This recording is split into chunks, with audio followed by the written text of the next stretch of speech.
Hey folks, a couple quick words before we start the show. This show is a partnership between Canary Media and Postscript Media, and our partners at Canary Media need your help this giving season. Financial support from listeners like you is critical to Canary's newsroom. Any tax-deductible donations you make go straight to funding their award-winning journalism on the solutions of climate change, on energy equity, workplace diversity, and so much more, including this podcast. Donations help grow Canary's reporting operations so they can continue to tell more stories and investigate more leads. Go to canarymedia.com. Click on the donate button to give a gift today. Thank you so much.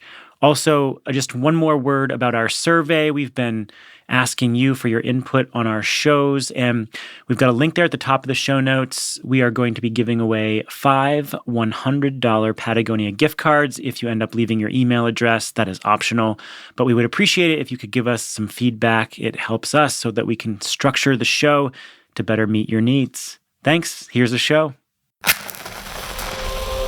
From the studios of Postscript Media and Canary Media. I'm Shayle, and this is Catalyst. The reason why these resistance-heated electric thermal storage things are only emerging now is that it's only in the last few years where intermittent electricity has become the cheapest form of energy that humans have ever known in civilization's history. Industrial heat. So hot right now.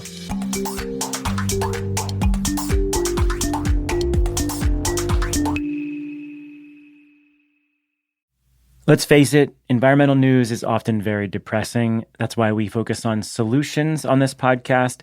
But still, the climate crisis looms large. Rising temperatures, mounting pollution, environmental degradation, they're all warping the planet. And for a lot of species, including us, things don't always look so great.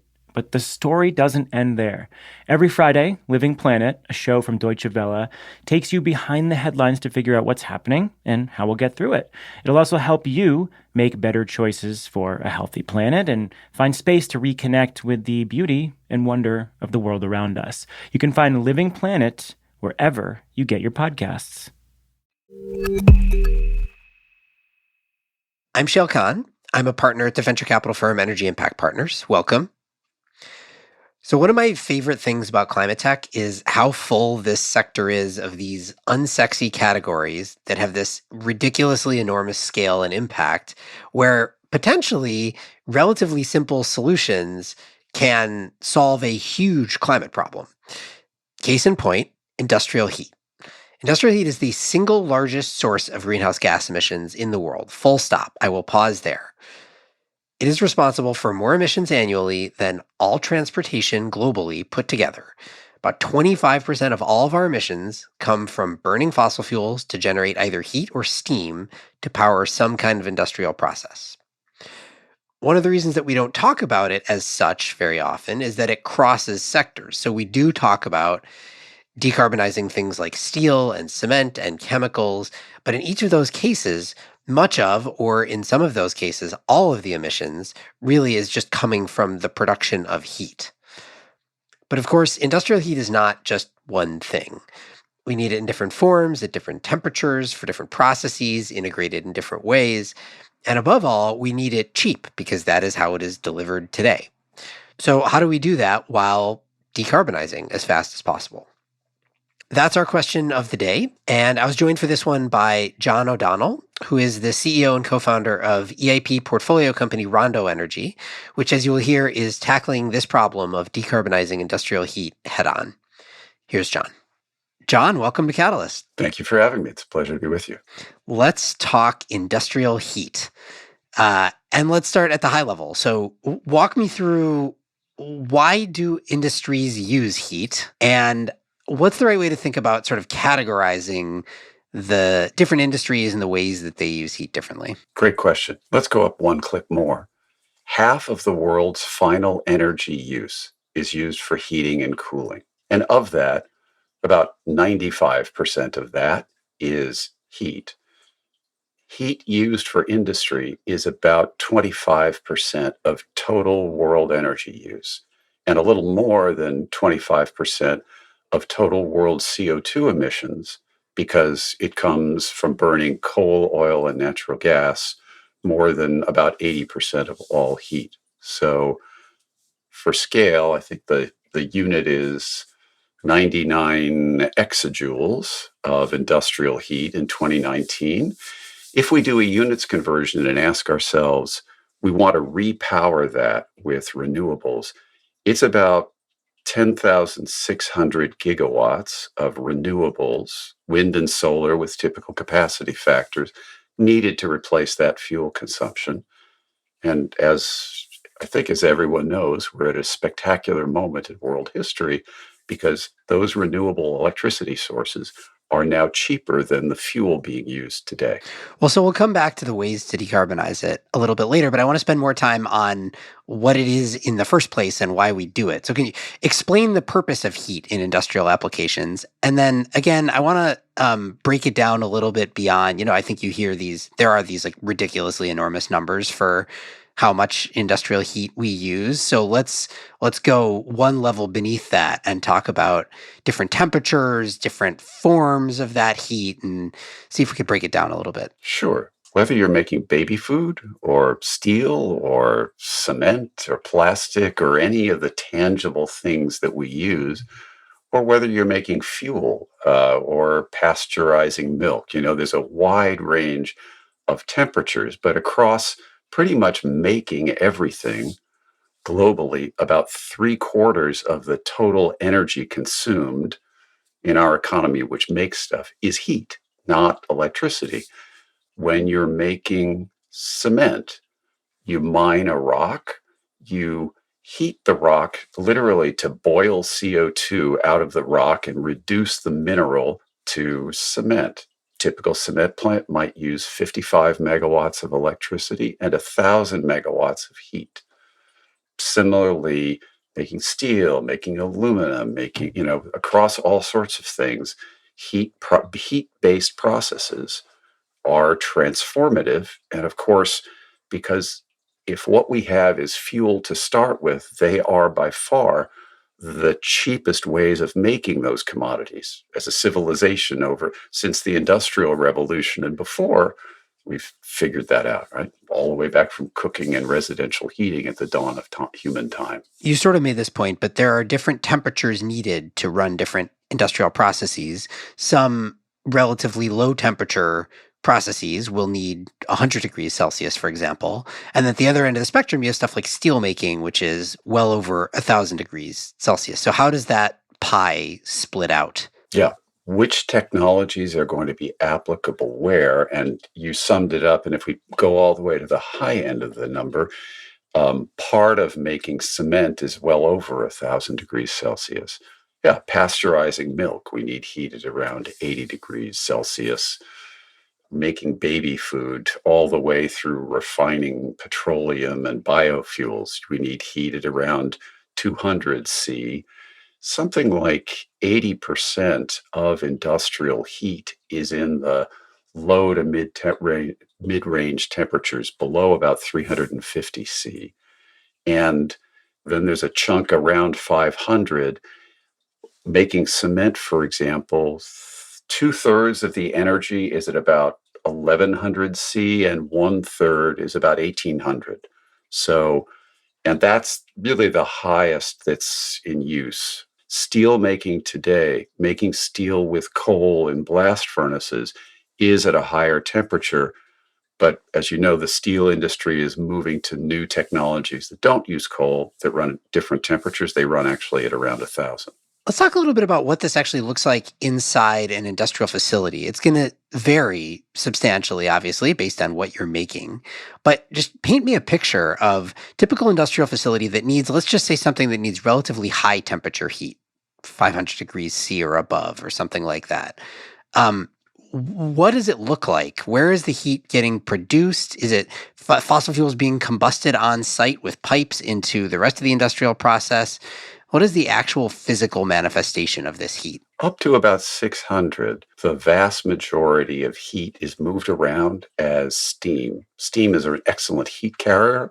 So when you walk in, you will see giant boilers, sometimes that are the size of a house, that are combusting fuel and making steam, and then start large insulated steam pipes running to the places where heat is used. In a food production facility, you might see 6-inch steam lines. In a refinery, you might see steam lines that are 2 feet or larger in diameter. For higher temperature processes, making cement, for example, heat's used in a different way. You'll see large, giant tubes that are rotary kilns, and combustion of fuel is happening inside the kiln. So there are heat applications where the fuel is combusted in contact with whatever it is that we're making. And then you call those direct heating systems. And then most heat is indirect. That is, there's combustion and then something that transfers the heat to whatever that you're cooking or melting or, yeah. This is one of the things that I wanted to get across is that it's not monolithic. Different industries, different industrial processes will use heat in different ways. They will use it integrated into their processes in different ways, and they will use it at different temperatures and in different forms. As you said, sometimes direct process heat, sometimes it'll be in the form of steam, and so on. So it's a massive category, but it's not one thing, right? Yes, that's right. Again, sometimes it's heat is transferred by a fluid, sometimes it's transferred by steam, sometimes it's transferred by air, and sometimes it's radiation, thermal radiation from combusting fuels directly in whatever that process equipment is. We've talked a little bit about the fact that the reason this is a ton of emissions is it's mostly combusting fossil fuels right now. What generally dictates which fossil fuels we are combusting in current industrial heat processes? Is it just whether a given location has access to coal versus natural gas, or is it a function of the process itself? That's a great question. For the vast majority, I think the answer is the former. That is, what is the historical, especially, and present availability of energy in what form? And also, what's the scale? You don't find very many small coal-fired things. Because of all the difficulties with emissions control and the complexity of coal combustion, large things in some places in the world are fired by coal. Natural gas, its huge expansion in availability for the last 20 years has really been industry has moved off oil and moved off coal and onto natural gas around the world. Of course, in some places in the world today, in addition to the climate crisis that the fuel use is driving, there's a gas supply crisis in particular that's causing great disruptions for industry. All right, so we've got this massive category of energy consumption, corresponding massive category of emissions. Not monolithic, but it shares common characteristics, those characteristics being the need for heat at various temperatures and in various formats. So let's talk about how we get rid of those emissions. How do you think of the kind of high level? Like, what are the categories of potential decarbonization solutions for industrial heat? Yeah, great question. The first test that we have to apply to every one of these categories is, what does it cost? Because for a lot of these industries, the things that we're talking about, whether it's making baby food or cement, this is not making computers where there's a large gross margin and energy is a small portion of the cost of production. We're talking about commodities where the margins in the business are small, and energy in some cases is 40 or 60% of the total cost of production. So the number one thing about all the sources is, what do they cost? Second, of course, is how available are they? And that tends to be by location. And then, as you've said, all right, what are the temperatures? What are the needs of the process? So if we wind back from that and ask, all right, what are the options to a zero carbon energy infrastructure for industry? One of the things that in some places you can do right now is buy biogas instead of renewable natural gas. There's a very limited supply of biogas. It's being aggressively taken up, and it sort of typically trades at about a 4 times price premium to natural gas. So in some places where it's available with no change to anything at your facility, if you're willing to accept a big cost increase, all right, that's one pathway. Another pathway that involves very limited modifications to your facility is beginning to substitute hydrogen for the fuel that you're burning today. Burners can be adapted, boilers can be generally adapted. And now everything, of course, depends on what is the source of that hydrogen, what does it cost. Hydrogen is, of course, very attractive because it can be used all the way up to the highest temperatures, including in internal combustion systems, making it from clean electricity. It's about 2 units of electricity for 1 unit of heat. The production equipment, the electrolyzers, are expensive today and they're coming down in cost. That 2-to-1 ratio, though, is not something that's going to change. That's really driven by physics. So that's one option. And today, of course, that is substantially more expensive than the biofuel option. But government policies, developments, they're going to drive that down. Using for the low temperature processes where continuous electricity is reasonable priced. And when I say low temperature, I mean up to about 110 C.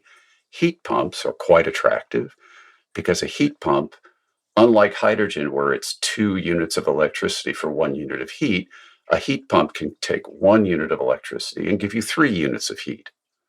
The heat pump, the hydrogen system, can operate intermittently when the sun is shining and the wind is blowing and give you continuous heat from burning hydrogen. The heat pump, by contrast, needs to run all the time, but it's very efficient. And then there's this new class that Rondo and others are working on, this new class of systems that have really only emerged in the last couple of years of just using electrical heat directly, electrical resistance heat, just like your toaster, storing that heat.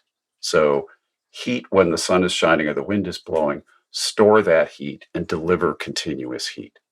Now, and the temperature range and applicability of that actually now goes up to about 1500. Doesn't go up as far as hydrogen. There's maybe 5% of industrial heat that it won't apply to, but it's about 1.1 units of electricity per unit of heat and lower capital cost than those other options. So now, which of those is lower cost? I said the thing that's most important is what is the cost?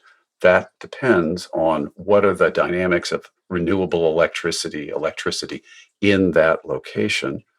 The reason why these resistance heated electric thermal storage things are only emerging now is that it's only in the last few years where intermittent electricity has become the cheapest form of energy that humans have ever known in civilization's history, right? That's true today. And so this new class of electric thermal storage can play a role into tapping into that. Right. So let's draw this out a little bit more. First point that I think is embedded in what you're saying, but is important to note, is that basically actually, you tell me if this is true, basically every industrial process needs to operate 24/7. That's almost completely true. I mean, we talk to cheese factories and dairies that operate, 5 days a week and they don't operate on the weekends. But every large industrial process, that's absolutely true.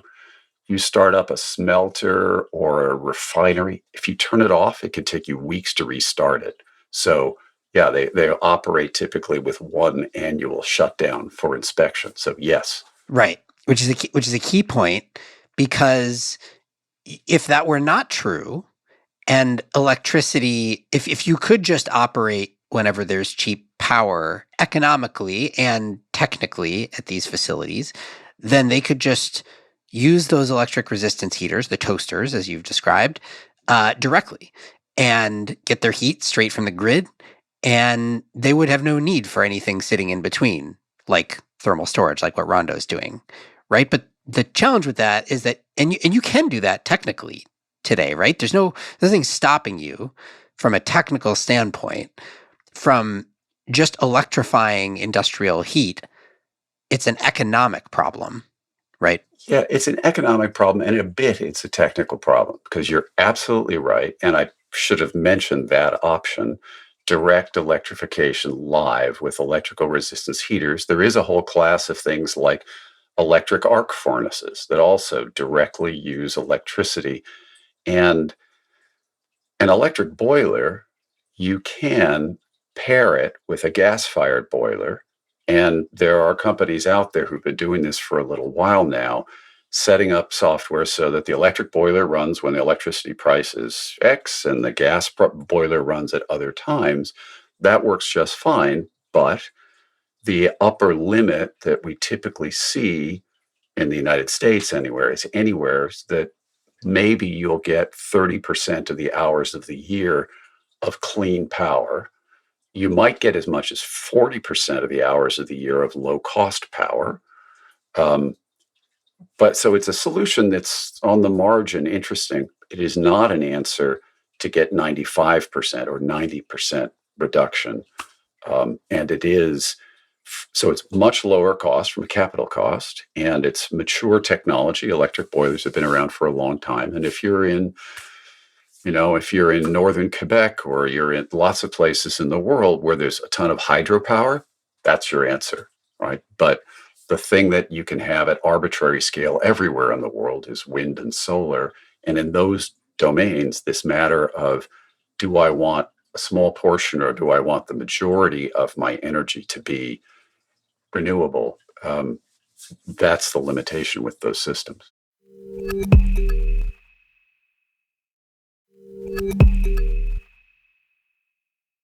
So what you're stepping in and solving for is this two-sided problem.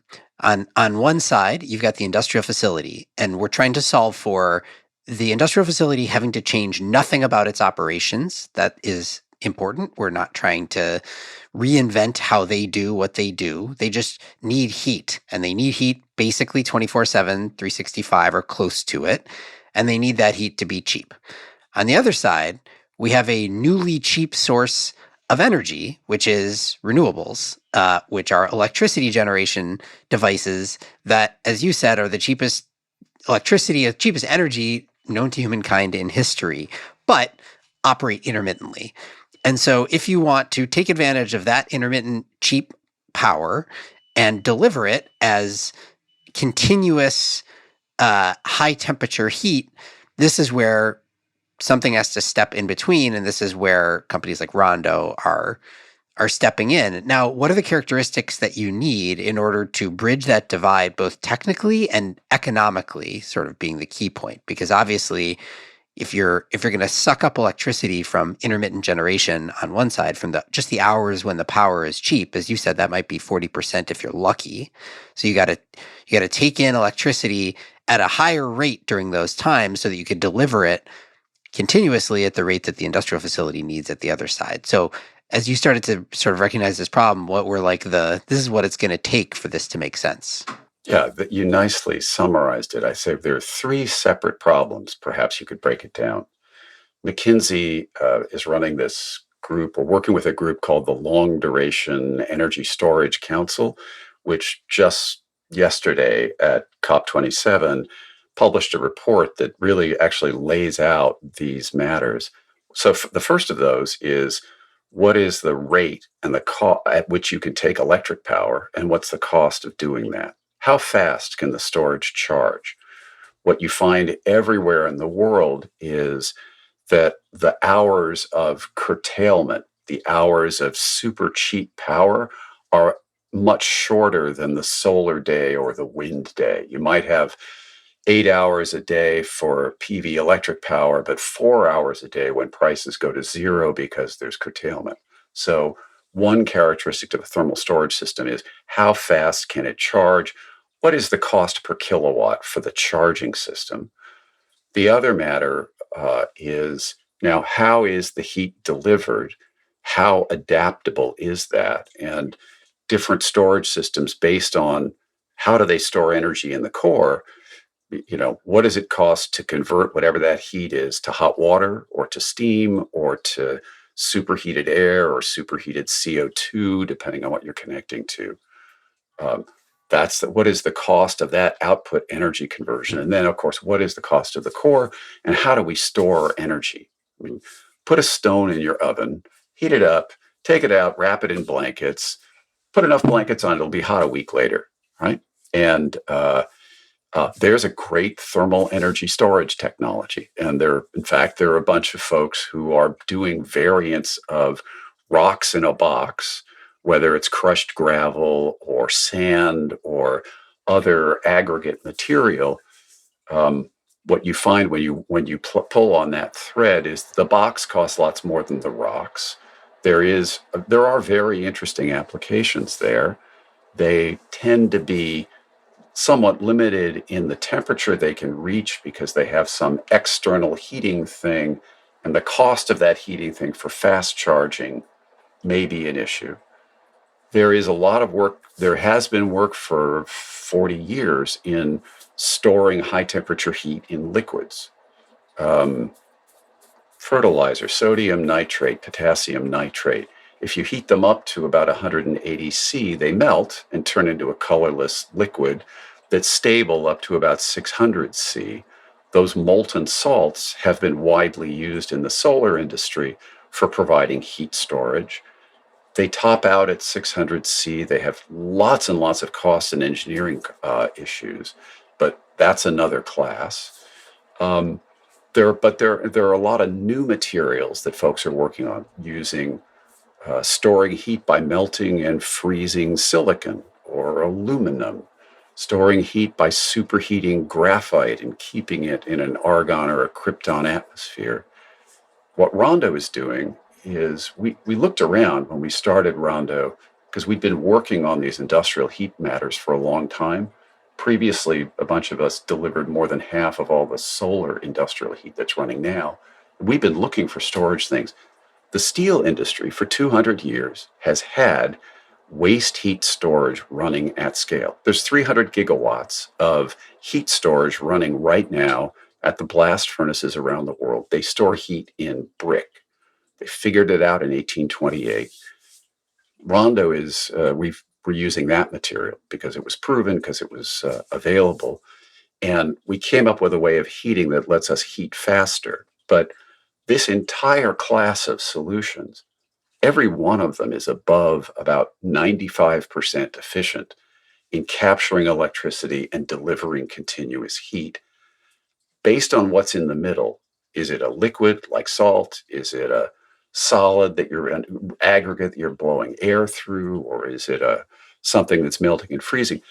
The way it connects to the output process is somewhat different, but they all have those same characteristics. What's it cost to charge it? What's it cost to hold it? And what's it cost to deliver it? Greater than 95% efficiency is one of these key points that I think is important to reiterate, because we're used to thinking of storage. I mean, most people are used to thinking of storage as being batteries. Very few batteries can approach 95% efficiency. This is a different context where actually you don't lose a lot of the energy when you're just turning electricity into heat, storing it as heat, and delivering it as heat. Now, if you were to try to turn that heat back into electricity again and use thermal energy storage for electricity storage purposes, which some companies have also done, you would lose more in that reconversion. Heat to power has a conversion efficiency loss. But again, what we're trying to do here is just electricity to heat, stored as heat, delivered as heat. And it's actually remarkably efficient when you do it that way. The other thing, as I learned about Rondo, that I came to appreciate is that it also, we talk, you said this is McKinsey's thing is the Long Duration Energy Storage Council. When we think about things like long duration energy storage, the other thing is you don't really lose a lot of heat over time. This is what you were describing with the rock that stays hot. If I put it in my oven, or if you're trying to create like a hot stone massage, you'll discover that these rocks stay hot a pretty long time. How much do you lose if you just let the heat sit there as heat for an extended period of time? That's a great question. I want to come back to your efficiency thing first and then talk about the heat storage for a moment. So a very large portion of industrial heat today is delivered in combined heat and power things. That is, somebody runs a boiler, they run a high pressure boiler, they run a turbine, which is only partially efficient at converting heat to electricity, but the waste heat from that turbine then runs the process. These CHP, or combined heat and power systems, The U.S. had a huge regulatory push back in the 1980s. A lot of industrial heat's delivered that way. And the remarkable thing is when we get rid of the boiler in the combined heat and power system, when we use any of these thermal heat storage systems, now we still have about 95% input to output efficiency, where we're taking intermittent electricity and we're now delivering continuous electricity and continuous heat. You're right. If we don't have a use for heat, then any system that generates electric power is going to be, on the order of 45% efficient or less, running through a thermal storage system. That happens to be very similar to the efficiency of some of the other long duration electricity storage systems. But if we're thinking about long duration electricity storage, then we are addressing the matter that you mentioned second, which is what happens when I keep it bottled up for an extended period of time. If we go back, the main problem that we're trying to solve is run that factory 8,700 hours a year.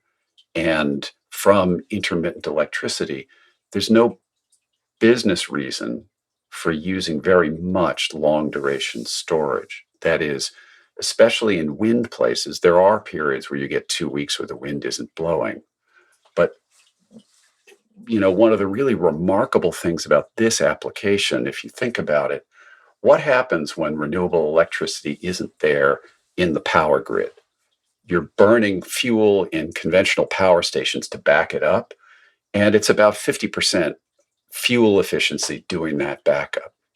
What happens here if we're running heat into a facility? When I'm backing it up, when the wind's not blowing or the sun's not shining, it's about 90% efficient because I'm running a boiler, not a power station to back it up. And that says that we don't see a business reason for storage beyond about 20 hours of storage. That if you have about 20 hours of storage, there's going to be about 10 or 12% of annual energy that you're going to get from something else. Whether that's in the purely renewable world later on, that's hydrogen. In the meantime, that's fuel. And so when you get to about 20 hours of storage, in this use case, you don't need much longer. But you're right, in principle, these thermal storage systems, they have the long duration energy storage that has the lowest loss, of course, is hydrogen. If you want to move energy from July to January, don't use something that self-discharges over time. Don't use lithium ion. So the problem that we're solving, though, is the least cost industrial heat. So obviously the limiting factor on doing this at scale is going to be access to that really cheap, clean electricity. You need either to have a grid connection somewhere where the power is clean some of the time, clean and very cheap some of the time, or you need to have the resources directly, right? Wind or solar nearby, at the scale that will power an industrial facility, which is big, generally speaking. So this isn't like you can't, we're not talking about rooftop solar here. We're talking about tens of megawatts, hundreds of megawatts, maybe gigawatts for facilities. How do you think about that limitation and relatedly between those two options, the build nearby cheap, clean renewables versus grid connect and just charge when the power is cheap? That's a great question. And, there's a dual thing that you mentioned, either local renewables or charge when the grid is cheap. There's beginning to be a bunch of work on kind of sector coupling. Evolved Energy Research just published a piece not too long ago looking at the role of thermal storage in the evolving electricity grid and large amounts of new generation that are serving industrial heat loads that are switchable. That generation will also wind up participating in delivering grid reliability and lowering the cost of renewables. So it's not quite either or, but for starting, yes, absolutely, either or is a good way of thinking about it. And the thing I'll say is people are very good at figuring out and doing at scale what is cheapest, right? The US has built tens of thousands of miles of interstate gas pipelines because gas became a cheap fuel. We are struggling. Steve Chu used to say the United States does electricity today the way we did roads in 1939. We are struggling with longer distance electricity transmission, but as you know, you can move electricity 1,000 miles and lose 4% of the energy in HVDC systems. So as this rolls out, as electrification of industry rolls out, for sure, you're right. The biggest issue is how fast are those wind facilities and solar facilities being built. In Europe's sprint to get off Russian gas, the build out is the big issue. 22% of the wind projects that were proposed in Sweden last year were permitted. Right? There are all kinds of permitting and construction matters. Someone once said to me, why is all the heavy industry in the UK on the coast? It's because where it was cheap to bring the coal. Over time, we're going to see energy intensive industries adapt to where renewables are cheapest. But look, for the next 20 years, it is all about repowering the facilities that we have today. And that matter of, is there a place somewhere within 20 miles where private generation can be built? Are we moving power through the grid? How are we relating with existing tariffs and regulations for grid access? We at Rondo and the entire industry that's doing this is grappling with those matters right now. Well, you just got to one soapbox that I like to go on, which is exactly related to your point about why all the industrial facilities in Ireland are on the coast. So I'm curious to get your take on this. This is an emerging thesis that I've been playing around with. So as you know, there's been divergent trends in terms of the cost of renewable power on one side and the cost of delivered grid electricity on the other side, right? Cost of renewable power has been going down. Cost of delivered grid electricity has been going up. And that's for two reasons. One is T&D, transmission distribution costs, continue to rise even when generation costs go down.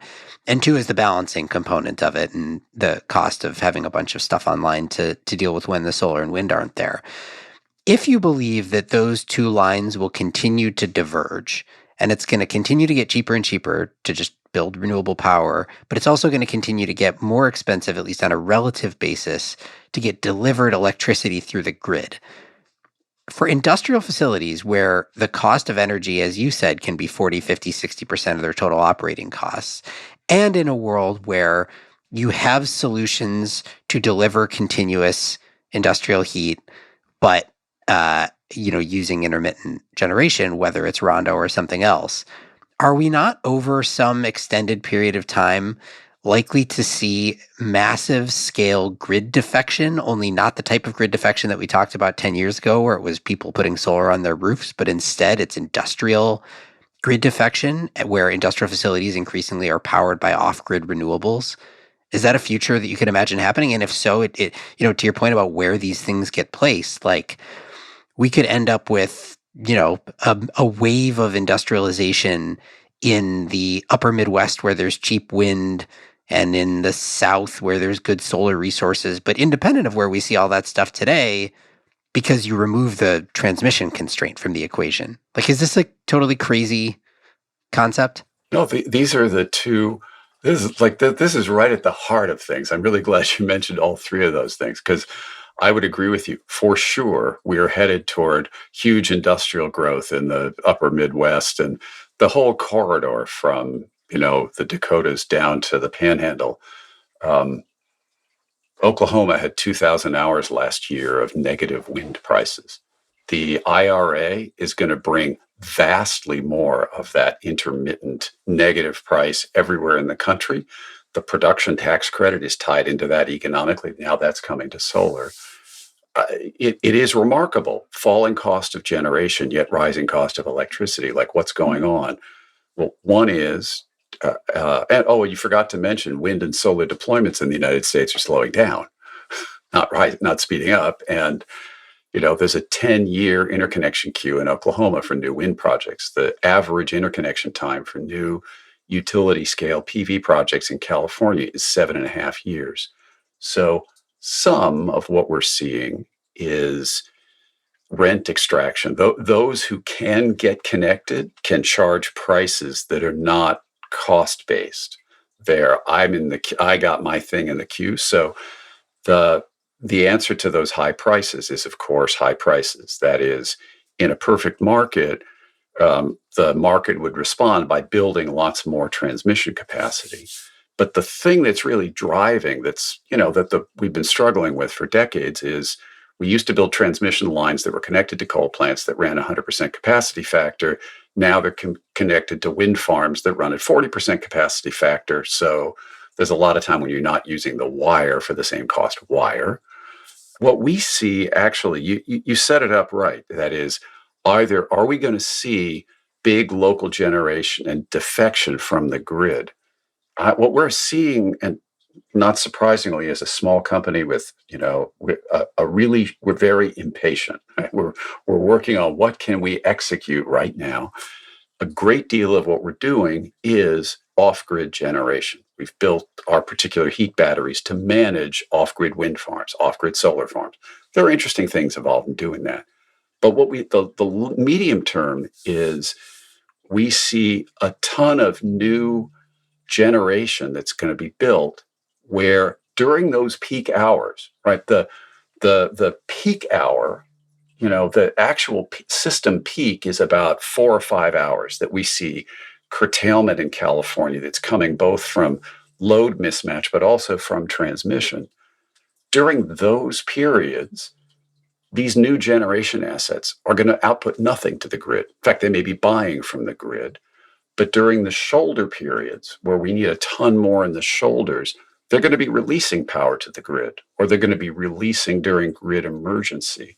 And that kind of oddly, the challenge of industrial heat is going to be creating solutions for the grid. And conversely, the challenges of the grid are creating the least cost decarbonization pathway for industrial heat, because we have these really fast, cheap charging heat batteries that can become this new class of load. We spent a lot of time with utilities exploring, this is now a dispatchable load that's just dispatchable, just like you dispatch generation. Instead of, I need 250 megawatts of dead reliable service from a gas-powered power plant. No, I need 8,000 megawatt hours today. You decide when to deliver them to me. That's a whole different future for the grid. And collectively, it's going to take us time to figure that out. But what I think we see is not defection from the grid, but actually value to the grid because of this stuff.